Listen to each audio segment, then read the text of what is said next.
I live in Austin, Texas, and I've been working with a group called the Austin Co-op Think Tank. So I'll just start with a little bit of context about Austin. Austin is a city that is very proud of itself for being progressive in the middle of the heart of a very red state. And so I think that that comes out a lot in the way that we do things. Our motto is keep Austin weird, and I think that also comes out a lot in the way that we do things. And so that might be reflected in some of the kind of randomness of our process that I think has borne some really beautiful fruit, but also some problems. So in terms of the cooperative context in Austin, we do have actually a pretty long history of cooperation.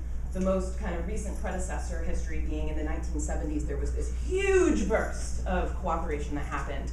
Something like 2,000 people had jobs working in cooperatives. There were farms, there were houses, so on and so forth. There's actually about to be a film about it.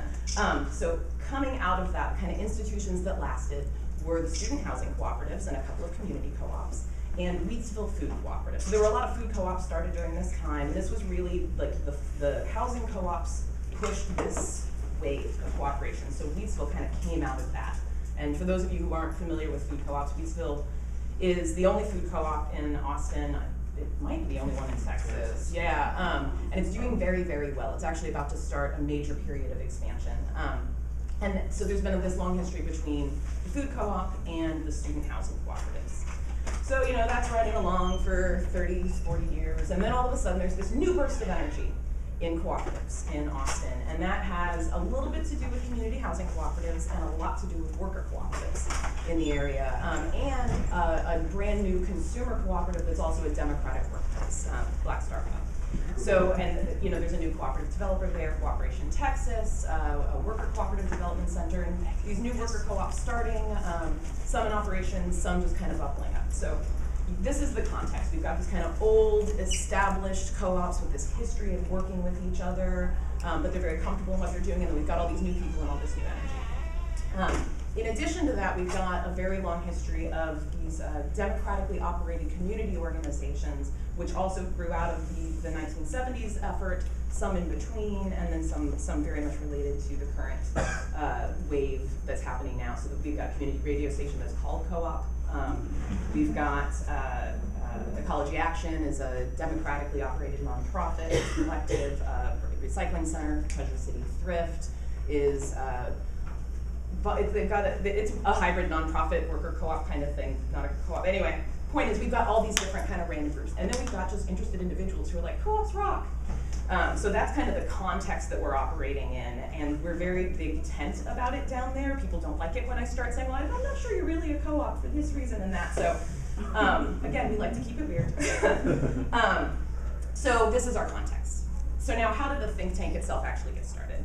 So it's interesting, it actually got started because one woman who is a communications and marketing specialist for one of our area credit unions, which we do have several credit unions, they just haven't really been involved in this conversation too effectively over the years. So she's a marketing person in a credit union. She gets in touch with the board of the Wheatsville Food Co-op and is like, I just found out we're a co-op. And that's kind of cool, and I want to learn more about co-ops. And they kind of started a discussion group and kind of brought everybody to the table and started inviting other people. And so they would meet monthly. This is before I moved back to town. They would be meeting monthly just to kind of talk about topics of cooperatives and kind of theme building and relationship building. But again, it was this big tent thing. It's not like everybody went strategically to the co-ops. It was more kind of through the grapevines. So they're chugging along, gaining energy. People are getting excited about cooperativism and about this vision for kind of growing a larger cooperative economy in Austin, taking this energy and moving it forward. So that's kind of going on for a while. And then in 2011, we made a connection with an academic at the University of Texas, George Cheney, who had done some research in Mondragon and wrote a book about Mondragon. And he was really excited about the activity that was going on in Austin. At the same time, we were kind of inspired, you know, again, it's grow the cooperative economy in Austin is kind of the mission that is coming out of this organization. How do we make it bigger? And so the idea was, how do we leverage this huge university and all of the academics and brains there to help us better understand our market environment, what our opportunities are, how we can capture them and move forward. To some extent, this was inspired by what happened in Cleveland with Evergreen, in that it was this kind of very large strategic plan that was very much based in a real deep understanding of the local economy. So the idea was that we were going to kind of leverage this opportunity with this academic to get a research project together to help inform the cooperative community in this big tent understanding of the cooperative community, which is questionable, inform their work moving forward with this economic development work. So you've got this kind of research project happening, well then we need to develop an organization that will make that work. So that's when it went from being a discussion group to let's actually start an organization. So the way that we went about doing that was we had a retreat, which was really about like, how do we sit down and plan this out? What do we want this organization to look like? Do we want to confirm, we've all been kind of talking, we want to grow the cooperative economy in Austin, but we want to affirm that that's our plan. So we had this big meeting, and kind of what came out of that and was a very decentralized, project-based focus.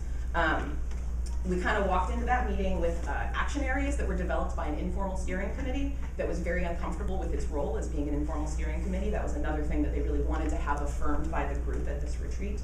So the 5 action areas, and if you get my handout when they get copied, you'll have all this stuff. The 5 action areas we walked in with were development support for new and existing cooperatives, coordination and cooperation among cooperatives, policy advocacy, and resource development and financial support, both for the organization and for the larger group. So we kind of gave people this open space and kind of crowdsourced at that event, like what should we do to move this project forward? And projects came out of that, some of which actually got done and some of which didn't. And this is where the lack of strategic focus is sometimes an issue. But so we did things that successfully came out of that. We had a mentorship program that was piloted that connected people who are aspiring cooperators looking to start cooperatives or new in cooperatives with folks who had been around for a long time. We got very positive feedback from the participants in that first 3-month trial run. We've got good materials that we hope we can leverage for the broader movement. We got a mayoral proclamation in honor of the International Year of the Cooperative, and we are currently moving toward establishing a revolving loan fund that we are hoping someday will be a CDFI, but first we've got to get a lending history. We have a local nonprofit that will house the money for us and do the administrative work. We just got to recruit the co-ops to put the money in. So that's kind of a very new project. And then also we're working on a regional cooperative conference in October in collaboration with NCBA. And I should also point out that NCBA found out about us very early on and got very excited about us, and I think that that kind of national organization intervening or participating or supporting did a lot of the kind of push to grow in the way that to grow at a certain rate, not necessarily their intention, but that's kind of what I went. The National Cooperative Business Association, thank you for asking me to say that. So right now where we're at is this. We don't have any organization. We have a steering committee. That's what came out of that retreat organizationally is we'll establish a steering committee whose job it is to figure out what this organization should look like. Actually, while I'm going to be out of town, we're going to have a conversation. Should we be a nonprofit? Should we be a co-op? Should we be a chamber of commerce? Should we, all of those kinds of things. So the steering committee has 6 months left in their mandate to figure this out, and I hope they do. Thanks, Andi.